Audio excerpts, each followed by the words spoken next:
Άρα,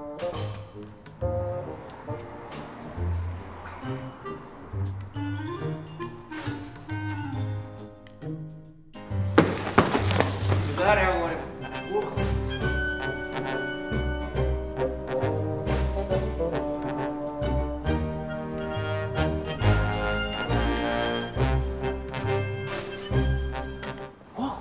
Τι τιμές είναι αυτές, ρε? Καλές. Ρε, εσύ τζάμπα είναι. Πάμε να φύγουμε, ρε, να έρθουμε αύριο σαν άνθρωποι να ψωμνήσουμε. Άσε ρε τα χαζά σου και φόρτωνε που θα μας κάνεις τώρα κήρυγμα. Μάζευε ρε, αυτά δεν τα βρίσκεις κάθε μέρα. Ρε, τα έχει πιο φτηνά ο άνθρωπος από αυτά που θα τα πουλήσουμε εμείς, σου λέω. Πάμε να φύγουμε να έρθουμε αύριο σαν πελάτης. Τι δεν καταλαβαίνεις? Τι είναι ρε φίλε? Τι έγινε, Ρε φίλε?